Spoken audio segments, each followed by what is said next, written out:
एक गुरु अपने शिष्यों को उपदेश दे रहे थे। वो उन्हें समझाने की कोशिश कर रहे थे कि जिस प्रकार एक बीज को जमीन में डाला जाता है, फिर धीरे धीरे बीज अंकुरित होता है, वो एक पौधा बनता है और फिर वो पौधा विपरीत परिस्थितियों को सहते हुए कभी धूप कभी बरसात बड़ा होता जाता है और कई वर्षों के पश्चात वो फल देना शुरू करता है।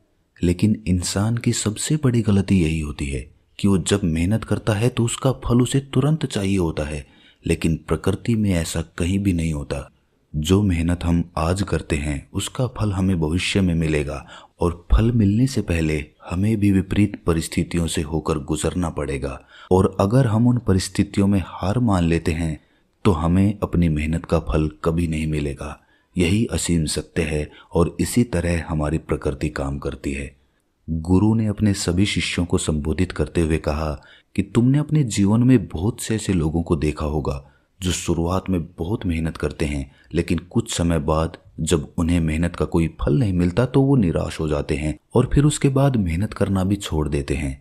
लेकिन कुछ समय बाद उन्हें एहसास होता है कि अगर हम वैसे ही मेहनत करते रहते, उसी काम पर लगे होते, तो आज हमें कामयाबी मिल गई होती।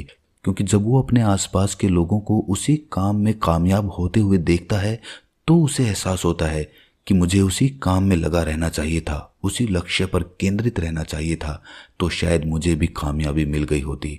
लेकिन उस समय पश्चाताप के अलावा उसके पास और कोई रास्ता नहीं होता। ना तो वो दोबारा पीछे पलटकर समय को बदल सकता है और ना ही वो भविष्य में उसी काम को दोबारा से शुरू करने की हिम्मत जुटा पाता है। जब वो गुरु अपना उपदेश उन शिष्यों को सुना रहे थे, तभी उनका उपदेश एक बुजुर्ग आदमी भी खड़ा होकर सुन रहा था। वो अचानक से बीच में बोल पड़ा। उसने कहा, गुरुवर, मेरी उम्र काफी ज्यादा हो चुकी है, पूरी उम्र का अनुभव है मेरे पास, और मैंने अपने जीवन में ये भी पाया है कि बहुत से लोग पूरी मेहनत करते हैं, कभी हार नहीं मानते, लेकिन उसके बावजूद उन्हें सफलता नहीं मिलती। मैं खुद इसका बहुत बड़ा उदाहरण हूँ। मैंने अपना पूरा जीवन एक ही लक्ष्य पर केंद्रित रखा, लेकिन उसका फल मुझे आज तक नहीं मिला। तो मैं ये कैसे मान लूँ कि जो आप कह रहे हैं वो सही है? आप इन शिष्यों को गलत दिशा पर ले जा रहे हैं। उन्हें सही दिशा दिखाइए, उन्हें भ्रमित मत करिए, वरना आपको बहुत बड़ा पाप लगेगा। गुरु ने मुस्कुराते हुए कहा कि तुम्हारे पूरे जीवन की शंका मैं कुछ समय में दूर कर सकता हूं, लेकिन उसके लिए तुम्हें समर्पण की भावना रखनी होगी। अगर तुम समर्पित होकर वो करोगे जो मैं कहूँगा, तो तुम्हारे मन के सारे संशय दूर हो जाएंगे। फिर तुम्हें सही मार्ग पता चलेगा कि सफलता के लिए किस तरह कदम दर कदम आगे बढ़ा जाता है। अगर तुम कुछ दिनों के लिए मेरे आश्रम में रहने को तैयार हो तो तुम्हें वो रास्ता पता चल जाएगा, तुम्हारे मन के सब संशय दूर हो जाएंगे। वो बुजुर्ग तो अपनी जिंदगी से हार ही चुके थे, क्योंकि लाख कोशिश करने पर भी उन्हें अपने लक्ष्य में सफलता नहीं मिली थी। इसीलिए वो आश्रम में रहने को तैयार हो गए, लेकिन एक शर्त पर। उन्होंने उस गुरु से कहा कि गुरुवर, अगर मेरी बात गलत साबित होती है तो इन शिष्यों को एक बहुत बड़ी सीख मिलेगी जो मुझे पूरी जिंदगी में नहीं मिल पाई। लेकिन अगर आप गलत साबित होते हैं तो आपको ये गुरु की पदवी छोड़कर यहाँ से चले जाना होगा, क्योंकि आप इस तरह शिष्यों को भ्रमित नहीं कर सकते। ये गलत है और ये पाप है। आपको फिर उसके बाद इस गद्दी का कोई हक नहीं रह जाएगा। गुरु ने ये चुनौती स्वीकार कर ली। अगले दिन सुबह सुबह गुरु अपनी हथेली पर कुछ बीज रखकर उस बुजुर्ग व्यक्ति के पास पहुंचे। उसके सामने अपनी हथेली करते हुए गुरु ने कहा कि तुम इनमें से कोई भी 4 बीज चुन लो। बुजुर्ग आदमी ने बिना कुछ सोचे समझे उनमें से 4 बीज उठा लिए। इसके बाद गुरु ने उस व्यक्ति से कहा कि अब इन बीजों की जिम्मेदारी तुम्हारे ऊपर है। तुम इन बीजों को कैसे फल में परिवर्तित करते हो, ये तुम्हारे ऊपर रहा। इसके लिए तुम आश्रम का कोई भी हिस्सा चुन सकते हो और किसी भी प्रकार की सहायता की जरूरत हो तो तुम सीधा मेरे पास आ सकते हो। बुजुर्ग आदमी ने आश्रम का वो हिस्सा चुना जहां पर बहुत से पौधे नहीं थे, जो जमीन खाली थी और जहां पर सिर्फ घास उगी हुई थी। उसने थोड़ी थोड़ी दूरी पर कुछ मिट्टी हटाकर वो बीज वहां पर डाल दिए और नियमित रूप से उन बीजों की देखभाल करने लगा। वो समय से उनमें पानी देता किसी भी पशु या पक्षी को उसके पास आने भी नहीं देता। कुछ समय बाद उन बीजों में से पौधे निकलने लगे, लेकिन पौधे सिर्फ 3 बीजों में से निकले। एक बीज में से कोई पौधा नहीं निकला, मतलब कि वो बीज वहीं जमीन में खराब हो चुका था। धीरे धीरे बुजुर्ग आदमी ने अपनी बात सही साबित करने के लिए उन पौधों की और भी ज्यादा देखभाल शुरू कर दी। वो नियमित रूप से उनमें खाद डालता, उनमें पानी देता और पशु पक्षियों से भी उन्हें बचा कर रखता। लेकिन इसके बावजूद उनमें से सिर्फ एक पौधा पनप पाया। बाकी के 2 और पौधे धूप की वजह से या बरसात की वजह से वहीं पर बर्बाद हो गए। आखिरकार बुजुर्ग आदमी को एक पौधे में सफलता मिली और आखिरकार उसने पाया कि उस पौधे पर फल भी आने लगे थे। ये देखकर बुजुर्ग आदमी को बड़ी प्रसन्नता हुई। वो जल्दी से उस गुरु को बुलाकर लाए, उन्हें दिखाने के लिए कि जो पौधा उन्होंने लगाया था उसमें अब फल आने लगे हैं। गुरु ने जब ये देखा तो उन्होंने बुजुर्ग आदमी से एक सवाल पूछा। उन्होंने पूछा कि मैंने तुम्हें 4 बीज दिए थे, लेकिन उसमें से सिर्फ 3 ही पौधे बन पाए और तीनों पौधों में से सिर्फ एक ही पेड़ बन पाया जो आज फल दे रहा है। ऐसा क्यों हुआ? बुजुर्ग व्यक्ति ने कहा कि गुरुवर, ऐसा ही होता है, हर बीज पेड़ नहीं बनता, लेकिन 4 बीजों में से एक तो पेड़ बना। क्या ये कम सफलता है? इसके बाद संध्या समय उपदेश का वक्त हो चला था। सभी शिष्य अपने अपने स्थानों पर उपदेश सुनने के लिए बैठे हुए थे। इसके बाद गुरु उस बुजुर्ग व्यक्ति के साथ वहां पर पहुंचते हैं और सभी शिष्यों को संबोधित करते हुए अपनी बात आगे बढ़ाते हुए कहते हैं कि जमीन में बीज डालते वक्त अक्सर हम लोग बीज की गुणवत्ता और जमीन के बारे में ख्याल ही नहीं करते। किस तरह का बीज हम उपयोग में ला रहे हैं और किस तरह की जमीन पर वो उगेगा, यानी कि पौधा बनेगा और कल को फल देगा, इसके बारे में हम सोच विचार नहीं करते। हमारे हाथ में जिस भी प्रकार का बीज आता है, हम बिना कुछ सोचे समझे उसे किसी भी तरह की जमीन पर फेंक देते हैं, जिससे कि वो पौधा नहीं बन पाता। उसी प्रकार अपने जीवन का लक्ष्य चुनते हुए हमें बहुत सतर्क होना पड़ता है, क्योंकि अगर हमारे बीज रूपी लक्ष्य की गुणवत्ता अच्छी नहीं होगी तो हमें भविष्य में नाकामयाबी ही हाथ लगेगी।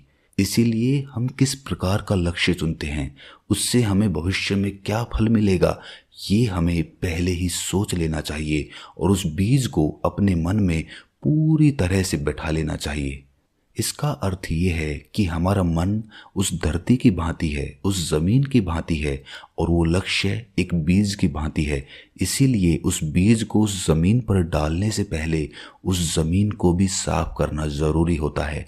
अक्सर हम कभी भी बीज को जमीन पर डालते वक्त ये नहीं सोचते कि उस जमीन को भी तैयार करने की जरूरत होती है।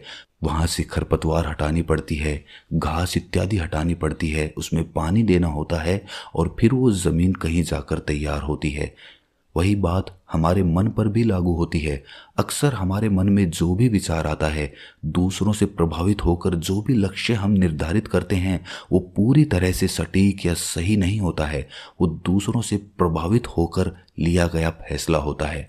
लेकिन अगर हम ध्यान के द्वारा अपने मन की जमीन को खाली कर देते हैं, अपने मस्तिष्क को विचारों से खाली करके निष्पक्ष होकर उस लक्ष्य के बारे में सोचते हैं, विचार करते हैं और ये देख पाते हैं कि भविष्य में ये लक्ष्य मुझे किस प्रकार के फल देगा, तो फिर वो बीज हमारे मन में और भी गहरा बैठता चला जाता है और उसका परिणाम हमें भविष्य में उसी रूप में मिलता है। ये 2 बातें याद रखते ही हम अपने लक्ष्य में कामयाब हो जाएं, ऐसा भी जरूरी नहीं होता, क्योंकि विपरीत परिस्थितियां हमेशा आती रहती हैं। लेकिन एक समझदार आदमी हमेशा जानता है कि विपरीत परिस्थितियां उसे मजबूत बनाने के लिए आती हैं, ना कि उसे कमजोर बनाने के लिए। लेकिन कुछ लोग विपरीत परिस्थितियों से हार मानकर अपने लक्ष्य को बीच में ही छोड़कर चले जाते हैं, जो कि एक इंसान की सबसे बड़ी गलती होती है। क्योंकि पौधा तो फल तभी देगा जब वो पेड़ बनेगा, लेकिन हम उसका पेड़ बनने का इंतजार ही नहीं करना चाहते। एक पौधा नाना प्रकार की विषम परिस्थितियों से होकर गुजरता है। कभी बहुत ज्यादा गर्मी होती है, बहुत ज्यादा धूप होती है, तो कभी आंधी तूफान और बारिश आ जाते हैं। लेकिन अगर वो उन परिस्थितियों को सहन नहीं कर पाएगा तो वो कभी भी पेड़ नहीं बन पाएगा, फल नहीं दे पाएगा। उसे मजबूत पेड़ बनने के लिए उन परिस्थितियों से होकर गुजरना ही पड़ेगा। इसी प्रकार एक इंसान को भी समाज के ताने सहने पड़ते हैं। कोई लोग कहेंगे कि इतना वक्त हो गया इसको काम करते हुए, लेकिन इसको सफलता नहीं मिल रही, ये तो मूर्ख है, इतना समय कौन देता है किसी काम में। लेकिन ये सब विपरीत परिस्थितियां होती हैं, और जो आदमी इनको पार कर जाता है वो अपने लक्ष्य के लिए और भी मजबूती के साथ तैयार होता रहता है। और आखिर में ये सब काम पूरे होने के बाद एक इंसान की सबसे बड़ी ताकत होती है उसका संयम। उसको इंतजार करना पड़ेगा, उसे संयम रखना होगा, उसे चुप रहकर निरंतर अपने लक्ष्य की तरफ बढ़ते रहना होगा। और एक दिन ऐसा भी आएगा जब वो पौधा पेड़ बन जाएगा, और वो पेड़ बहुत ही मीठे फल देगा, क्योंकि जितना समय एक पेड़ को बड़ा होने में लगता है उतने ही मीठे फल उसके पाए जाते हैं। इसीलिए जिंदगी में कभी हार मत मानना, अपने लक्ष्य की तरफ निरंतर बढ़ते रहना। अपनी बात खत्म करते हुए गुरु ने बुजुर्ग आदमी से पूछा कि अगर आपके मन में अब भी कोई संशय है कि आप जीवन में क्यों सफलता हासिल नहीं कर पाए, तो आप पूछ सकते हैं, लेकिन जो बातें मैंने बताई हैं, अगर आपने उन बातों का पालन किया होता तो आप जरूर कामयाब हो गए होते। बुजुर्ग आदमी ने हाथ जोड़कर गुरुवर को कहा कि हे गुरुवर, ये शिष्य बहुत ही किस्मत वाले हैं कि इन्हें आप जैसा मार्गदर्शक मिला। काश मुझे भी अपनी जवानी में ऐसा ही मार्गदर्शन करने वाला कोई गुरु मिला होता, तो मैं भी अपने जीवन में कामयाब हो सकता था। लेकिन देरी से आए दुरुस्त आए। कम से कम आज तो मुझे पता चला कि मुझसे क्या गलतियां हुई थी और क्या कमियां रही थी। शायद मैं अपने बच्चों को सही शिक्षा दे पाऊं, शायद उन्हें सही रास्ता दिखा पाऊं। आज मेरी आंखें खुल गई, लेकिन दर्द इस बात का है कि मेरी आंखें इतनी देर से खुली हैं। अब मेरे पास करने के लिए भी कुछ नहीं बचा। अगर अब मैं ये ज्ञान ग्रहण कर भी लूंगा तो उससे मेरा क्या बदलाव होगा? ये सिर्फ दुख और पीड़ा देगा कि मुझसे ये गलतियां हुई। गुरुवर ने बुजुर्ग व्यक्ति की पीठ थपथपाते हुए कहा कि जिंदगी में ज्ञान ग्रहण करने के लिए कोई उम्र नहीं होती है। तुम्हें लग रहा है ये कि तुम्हारा समय बीत चुका है, लेकिन जरा ये सोचो कि जाने से पहले यानी कि मरने से पहले तुम्हें एक असीम सत्य के बारे में पता चला, एक ज्ञान के बारे में पता चला, अपनी गलतियों के बारे में पता चला। कितने ही लोग ऐसे होते हैं दुनिया में जो ये जाने बिना चले जाते हैं कि उनसे जीवन में क्या क्या गलतियां हुई है। तुम तो किस्मत वाले हो, तुम्हें तो पता चल गया है। तुम आने वाली पीढ़ियों को सही रास्ता दिखा सकते हो, और सही रास्ता दिखाने से ज्यादा बड़ा काम या ज्यादा बड़ा लक्ष्य इस दुनिया में कोई नहीं हो सकता।